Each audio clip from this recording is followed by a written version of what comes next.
Cette semaine dans nos salles sort La Daronne, un film de Jean-Paul Salomé, le même réalisateur que Belphégor, Arsène Lupin par exemple, un film tiré d'un roman, celui d'Anne Lorquer. Alors puisque cette rubrique s'intitule D'un roman à l'écran, je vous propose de parler du livre, mais aussi du film, dont on découvre la bande-annonce.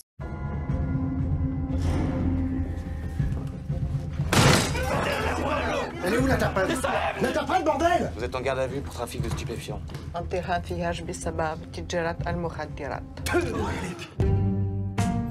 J'aime pas cet hôtel, j'aime pas cette chambre. C'est pas un hôtel ici, c'est un EHPAD et ça me coûte 3200 € par mois. À table. Je prends. أنا واحد السيدة بوليسية نعرفها مزيان، قالت لي لو كان ما تسمعش لكلامي راك غادي ترشف في الحبس وأنا معاك. Pourquoi il sort de l'autoroute, lui? جلك البورتable ديالك ولدي الله يعطيك الستر.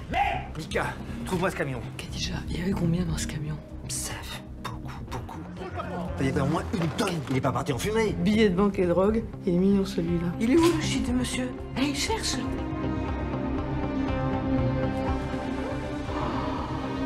Cause arrivage bled, vend un demi-mètre de frappe à 250.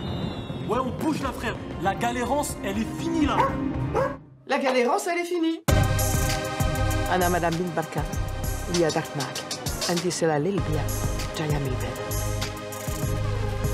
ما بغيتش صغار بغيت تيمية والميتين dis-moi tout de suite si vous êtes des crevards. Il y a une femme qui deal des tonnes de shit dans Paris. On est incapable de la choper. Sur la tête de ma mère, c'est de la patate de chez patate.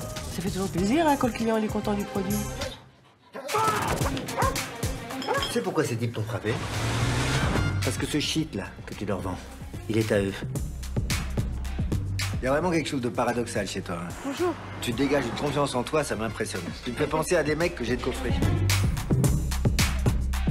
Et on dit comment, gros dos dans le fion en arabe? Sbakbir fezouk.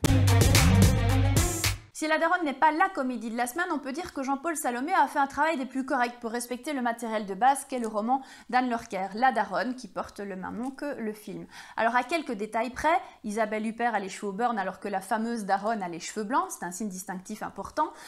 Jean-Paul Salomé a quand même décidé de respecter pas mal de choses, à savoir l'intrigue principale. Des personnages n'apparaissent pas, les familles de Madame Léger, par exemple, n'apparaissent pas dans le film, et Madame Léger est à peine évoquée. Khadija, Afid, Chocapic et Scotch sont bien évidemment présents dans le roman et dans le film, au même titre que le petit ami de la Daronne, qui est policier. On sait qu'elle travaille d'ailleurs en tant que traductrice dans un commissariat de police, mais le film met beaucoup plus en avant la relation amicale et amoureuse qui lie ces deux personnages. La Daronne dans le livre est beaucoup plus isolée, plutôt solitaire, alors que dans le film, Jean-Paul Salomé a décidé de développer une histoire familiale qui n'est pas très présentée ici, qui est évoquée légèrement, mais voilà, on sentait qu'il voulait faire un film familial et a voulu mettre en avant des valeurs, peut-être, qui ne sont pas spécialement évoquées dans le roman.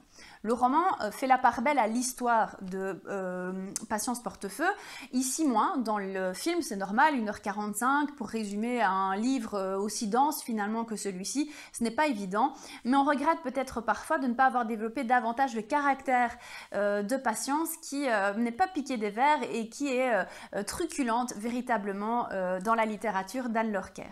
Alors dans les autres différences, le côté plus tragique du livre n'est pas retranscrit à l'écran. On peut dire qu'il y a une espèce d'happy end pour chacun des personnages du film, alors que dans le livre ce n'est pas toujours le cas. Et ça m'a un petit peu chipoté parce que je trouvais justement que pour une fois, les polars tels qu'ils sont écrits ici permettent justement de mesurer parfois le destin que peuvent avoir certains trafiquants de drogue ou personnes associées en tout cas à cet environnement. On y retrouve, je vous l'ai dit, Khadija, qui est très bien interprétée à l'écran également. Isabelle Huppert fait un chouette job dans ce rôle à contre-emploi. Moi, j'ai trouvé qu'elle n'était pas aussi, disons, critiquable que certains petits camarades de la presse spécialisée. Moi, j'ai trouvé que le film, de manière générale, était assez bien réalisé et assez fidèle à ce qu'on a pu découvrir ici. Alors bien sûr, il y a plein de détails différents. Je pourrais évoquer la photographie de la collectionneuse des feux d'artifice qui, dans le livre, est prise à côté d'Audrey Hepburn alors qu'ici c'est sur un bateau. Je pourrais aussi évoquer certains choix qui ont été faits dans le film pour montrer l'intrigue à l'avance alors que certains éléments se mettent en place plus tard dans le roman. On peut dire que finalement, il y a beaucoup de raccourcis dans le film dans Jean-Paul Salomé alors que Anne Lorquer prend le temps d'installer les choses. Mais c'est normal de nouveau, dans le roman on peut se permettre de le faire alors que dans un film il faut parfois faire des choix et ces choix ont relativement été judicieux. Alors oui, peut-être que Patience Portefeu n'est pas aussi extravagante que je l'aurais imaginé. Peut-être en effet que le film a l'air un petit peu traditionnel et habituel, il sort peu des sentiers battus. Mais dans l'ensemble, je dirais que La Daronne est un chouette petit divertissement qui permet à Isabelle Huppert, comme je vous le dis, de trouver un rôle de composition assez extraordinaire. Et finalement, j'ai assez apprécié la transposition, mais de nouveau, je préfère largement le roman d'Anne Lorquer qui est paru aux éditions Point et qui m'a fait passer un bel été. Peut-être qu'il vous permettra à vous de découvrir un peu mieux l'histoire de Patience Portefeu. Si c'est le cas, je vous recommande le roman. Et si vous êtes un peu curieux, si vous avez envie d'un petit divertissement sympathique, tentez peut-être le film et vous m'en direz des nouvelles. Allez, à très bientôt pour une nouvelle rubrique et je vous dis bonsoir.